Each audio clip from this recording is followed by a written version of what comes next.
Turn now to Malachi chapter 1. Malachi, the last book of the Old Testament. Malachi chapter 1. And we'll read the whole chapter.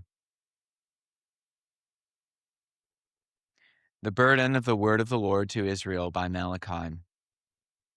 I have loved you, saith the Lord. Yet ye say, Wherein hast thou loved us? Was not Esau Jacob's brother, saith the Lord?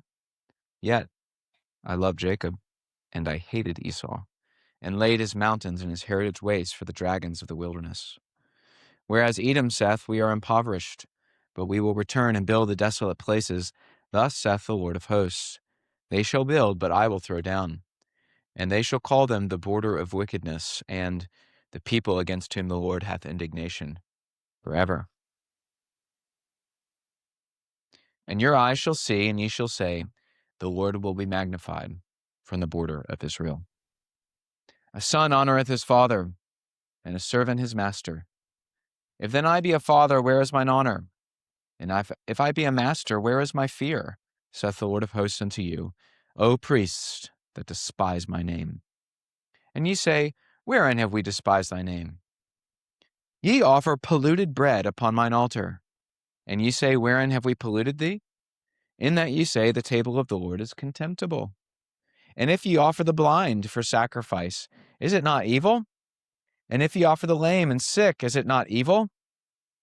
Offer it now unto thy governor. Will he be pleased with these, or accept thy person, saith the Lord of hosts? And now I pray you, beseech God that he will be gracious unto you. This hath been by your means. Will he regard your persons? Saith the Lord of hosts. Who is there even among you that would shut the doors for naught? Neither do ye kindle fire on my altar for naught. I have no pleasure in you, saith the Lord of hosts, neither will I accept an offering at your hand. For from the rising of the sun even unto the going down of the same, my name shall be great among the Gentiles. And in every place incense shall be offered unto my name, and a pure offering. For my name shall be great among the heathen, saith the Lord of hosts. But ye have profaned it, in that ye say, The table of the Lord is polluted, and the fruit thereof, even his meat, is contemptible. Ye also said, Behold, what a weariness is it! And ye have snuffed at it, saith the Lord of hosts. And ye brought that which was torn, and the lame, and the sick. Thus ye brought an offering. Should I accept this of your hand, saith the Lord? But cursed be the deceiver, which hath in his flock a male, and voweth, and sacrificeth unto the Lord a corrupt thing. For I am a great king, saith the Lord of hosts, and my name is dreadful among the heathen. On Fridays in chapel, I choose whatever text and topic seems most useful. And today, as is often the case, it comes from my personal devotions, in which I recently finished the Old Testament with Malachi, which is a book full of stirring expectation of the coming of the Messiah.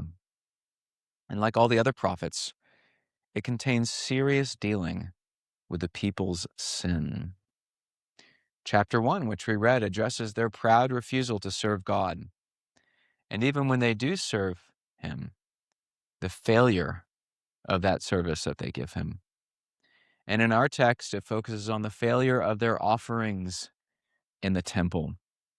So we'll consider that failure under 2 points. First, a failure in their heart.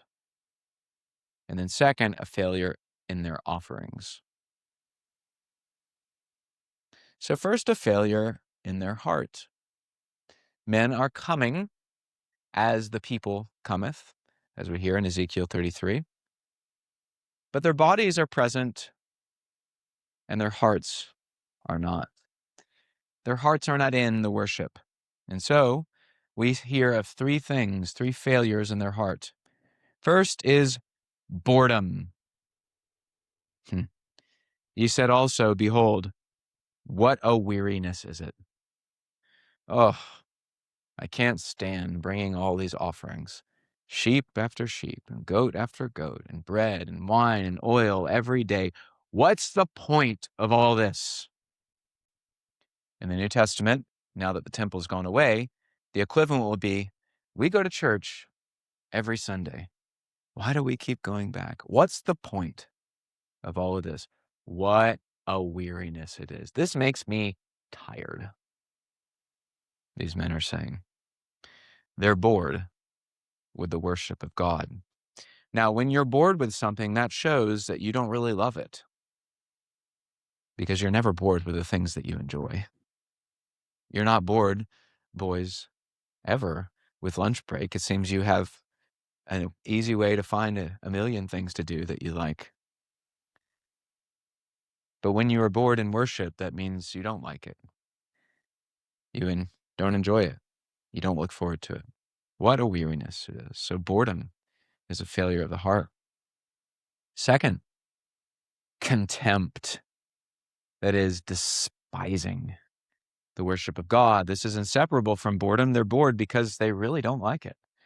They even hate it. So not just a weariness, but it says, and ye have snuffed at it. Ha! You hear them. Why would I bother with this silly worship, this bringing of all the bulls and goats and calves? It says in the previous verse, the table of the Lord is polluted, and the fruit thereof, even as meat, is contemptible. They're bringing offerings that are contemptible, as we'll see, but that shows their contempt for it. They think so little of the worship of God, in fact, they hate it, that they'll bring junk to it. It's contemptible. They might be there in church, so to speak, but they don't like it at all. So boredom and contempt. And third, irreverence. Irreverence. They ought to come to God with an overwhelming sense of his majesty and glory. For, as Hebrews says, our God is a consuming fire, and that's why we're to worship him with reverence and awe. Remember Isaiah before the Lord in chapter 6. All the angels were crying, holy, holy, holy, covering their feet and their faces, and he says, woe is me, I'm undone. That's a remarkable and beautiful reverence before God. But they have the opposite here.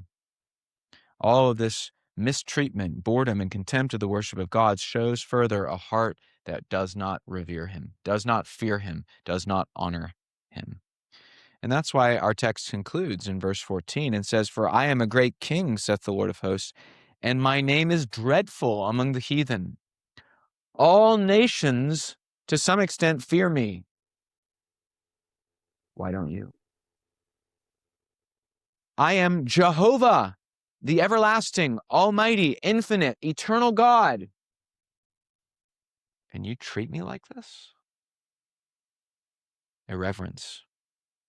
So there's a failure in their heart, and boredom, contempt, and irreverence. Second, there's a failure in their offerings. What they bring with their hands comes from what they bring with their heart. They're failing to offer themselves, and therefore they're failing to make outward offerings as well. The requirement of the law was that they'd bring the best to God. The best, the first fruits of their field and of their flock.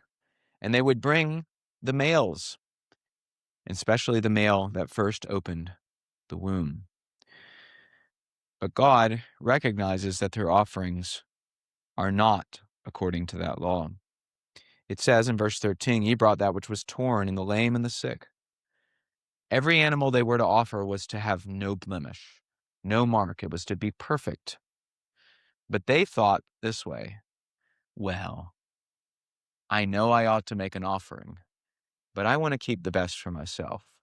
So I'll give God my junk. I'll give him the animals I don't really want anyway, and that will be convenient for me because then I'll get to think that I'm religious, but I won't really lose anything of value to myself. The torn, the lame, the sick. And God says, should I accept this of your hand? It's not what I ask. It's not what I want. It's dishonoring to me. In verse 14, he calls such people deceivers. Cursed be the deceiver. You would try to trick God, bringing me a sheep that has been torn in half by a wild beast, and think that I'm going to count it the same as a sheep that is whole and intact? Would you deceive God as you've clearly tried to deceive yourself and other men? You have made a vow, he says, which hath in his flock a male and voweth. You promised, God said to me, that you'd give me a male from your flock. And here you brought a female. You brought a torn animal. You brought one that's spotted, one that's lame. You sacrificed a corrupt thing, showing again their corrupt hearts. So there's a failure in their heart and a failure, consequently, in their offerings.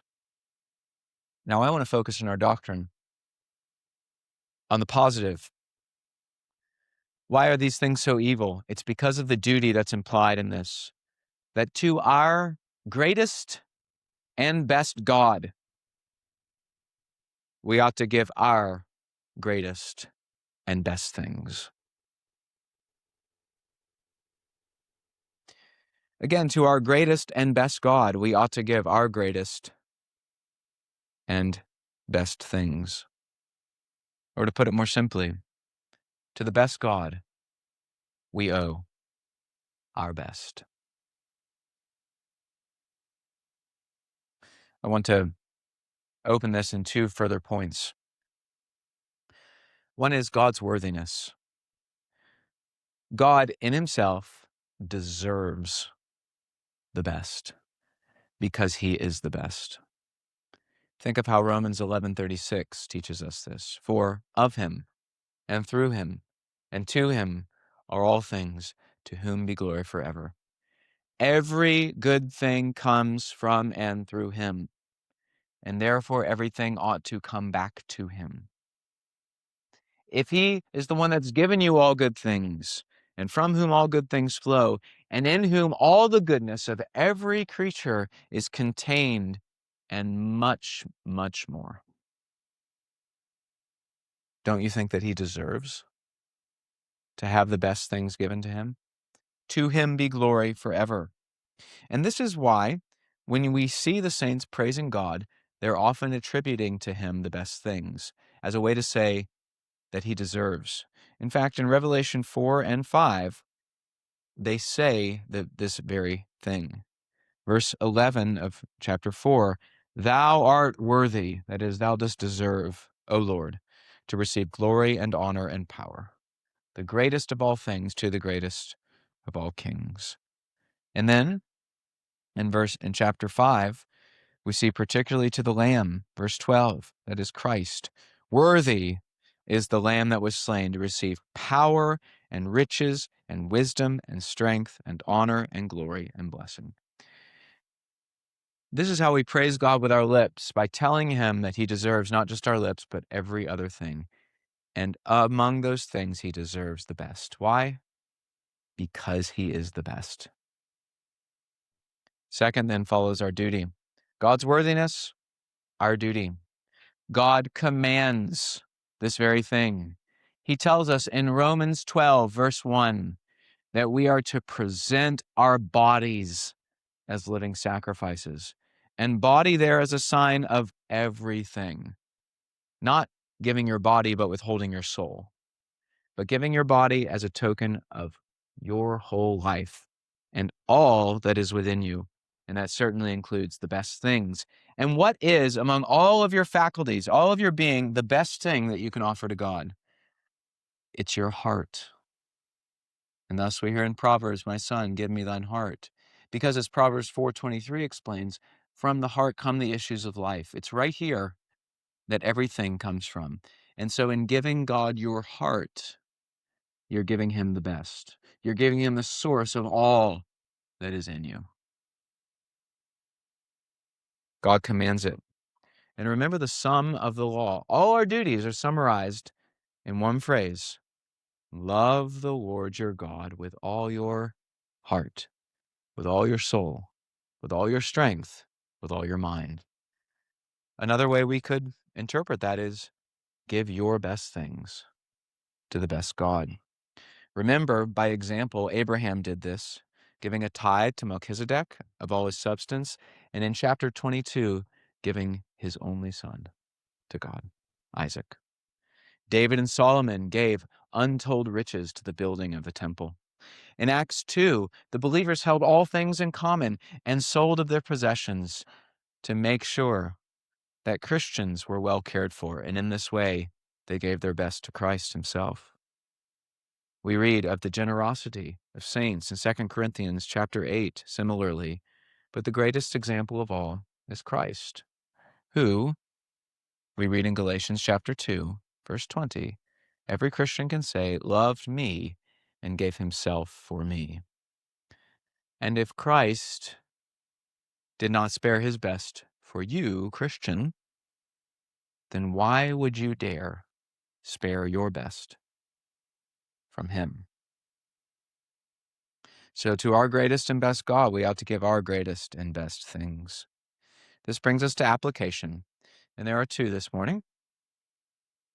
The first is to recognize what you have been given. You have many good and precious gifts. You've been given many things first by God. God, who crowns you with good things. Psalm 103, verse 5. Who makes your cup to overflow, as Psalm 23 says. At whose right hand are pleasures forevermore, Psalm 16, verse 11. God has showered you with good things. Indeed, the best things. He's in fact given you the best thing of all, himself, saying in his covenant, I am thy God. Recognize as well what you've been given by others who, as it were, are God's agents. Think of all the good things your parents have given you, even in some sense, life itself, by giving birth to you and feeding you and caring for you. Think of how your pastors have served you, spending and being spent for you. 2 Corinthians 12:15. Add to that teachers. Add to that friends. You have received so many good things, both from God directly and from God through others. You need to recognize this and do it with humility, recognizing that all of it is undeserved.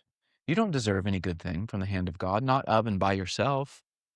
This is what Jacob understood, as we read recently in Genesis 32:10.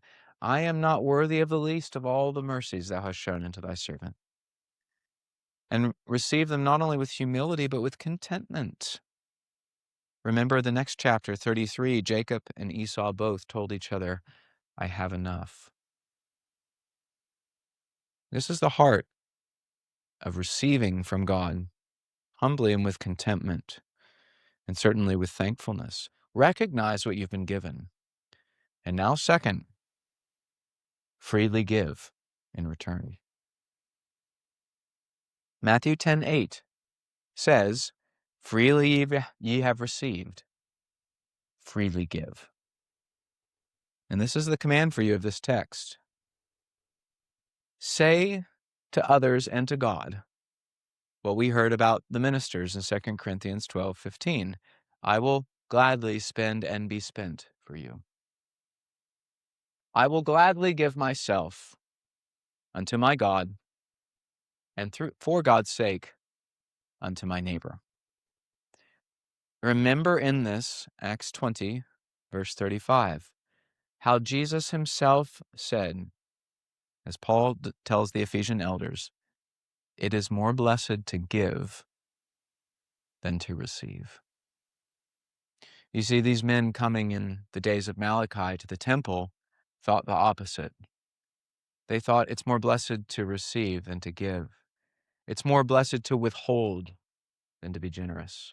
And they thought that not only to men, but especially to God.